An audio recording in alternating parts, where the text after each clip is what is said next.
What is the true past of Yuji Itadori? The true nature behind Yuji's birth and his relationship to Ryoma Sukuna is one of the most important plot points in Jujutsu Kaisen. Now, as we approach the final arc, or we are in the final arc, I want to talk a bit more about Yuji and his final role in the series. So why did Kenjaku do this? Why did he take one for the team and the cause and create Yuji Itadori? Even though it was likely already and we had hints towards it, it wasn't until very recently that we found out for 100% certain that Kenjaku and Sukuna, they were buddies. And the more interesting part here is that we also know they have an ongoing binding vow, and one that was so important to Kenjaku that he put it above having Sukuna fight Gojo. And in Shibuya, Kenjaku told the Cursed Spirits that Sukuna was just a backup plan to fight Gojo, but clearly that is not the case. So why have Yuji as this vessel to trap Sukuna in the first place? When we look at Kenjaku's dialogue to Choso during the Yuki fight, we see that he wants Yuji to coexist with Sukuna. This way the cycle of curses will never end. And this does not line up with his dialogue that he said right before this, that he is a vessel that has served his purpose. Kenjaku, I'd believe you if you didn't contradict yourself in the very next panel and say he has to coexist with him, because that doesn't make a whole lot of sense. So I think it is safe to say that Kenjaku has been lying to many people about his actual plans for Yuji and how he actually feels about him in general.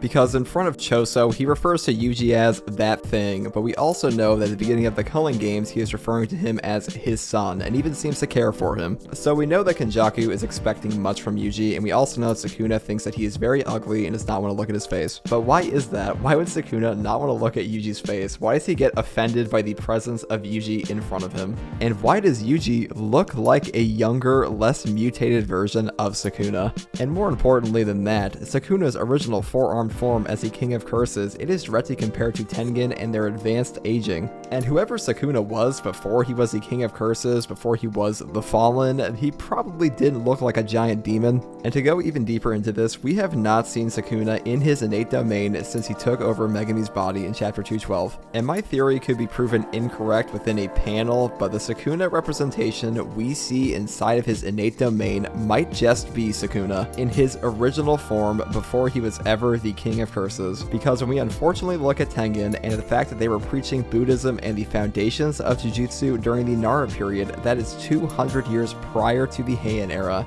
and 200 years before Sukuna gained the title of Ryomen Sukuna. And the literal translation I have found for this is two-faced specter or spirit. And whoever Sukuna was in his original human life, he was likely under the tutelage of Kenjaku and Tengen. But where does that leave Yuji? So what if they look like each other? What does that say for who Yuji is in this story?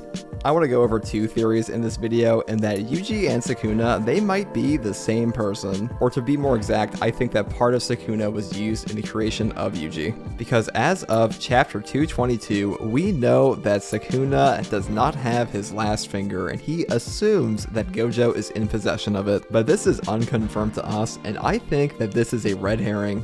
I think this last finger might actually have been used in the creation of Yuji by Kenjaku. So in chapter 220, we see that Yuji Itadori is like a cursed object himself, soaked in the cursed energy known as Sukuna. And in this panel, we see him directly compared to a Sukuna finger. And this is after Sukuna has left his body, and the first time all of these teachers and students are meeting Yuji without Sukuna inside of him, besides Megami. So prior to this, how would they know that Yuji didn't always have Sukuna's cursed energy as a part of him? And the first question that came to my mind after this is, well, if that's the case, Megami would have noticed that Yuji had Sukuna's cursed energy on him.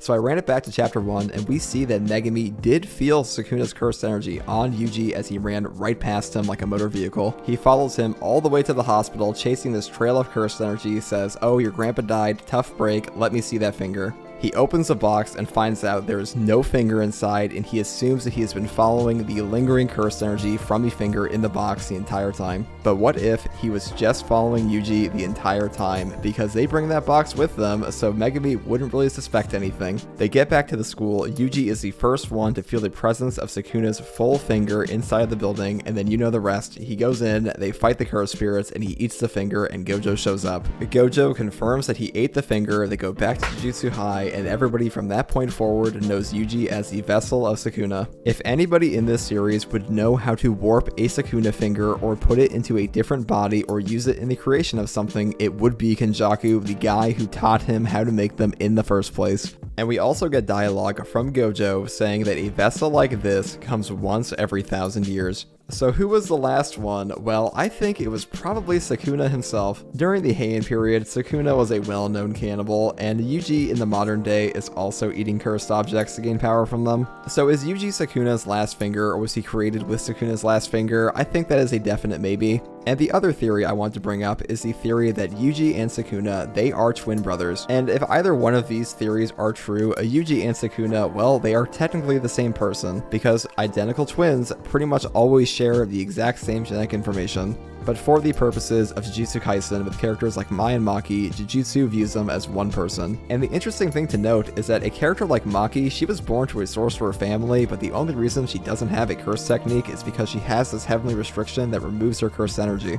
But she has a twin that has a curse technique, so I wonder if their curse technique would have been the same had she not had this heavenly restriction. And in chapter 214, we got confirmation that Sukuna, he knows more about Yuji than he's letting on. When he says, "That's right, the boy is from back then," or in the Viz translation, he says the boy is from that time. Now, it's very easy to jump on that statement, and the translation from that time is a mistranslation. But in the research I did for this, all I could find is that the original kanji is a fragmented sentence referring to Yuji in the past tense. And the type of past tense used is supposedly a days long gone, not a I saw this kid last week. And after thinking about this in his head, Sukuna says out loud, "Kenjaku, you do the grossest things." So regardless of the official translation being partially incorrect, there is a lot of room for theorizing here. The really important thing here is that Sukuna has this realization after Yuji gains a tremendous power-up, a power-up that makes Sukuna say in internal dialogue, "What is this strength?" Only to then directly compare it to strength that he has seen in the past and immediately recognize, "I know exactly what you did, Kenjaku." And while nobody can argue that Sukuna is not a hedonistic sadist, there is more to his character that he hides underneath the surface throughout the whole series. And the biggest hint, besides him being the Fallen, that he was not a monster, is when we go into the talk with Yorzu, and that Sukuna knew what it was like to be loved, or no love in the first place.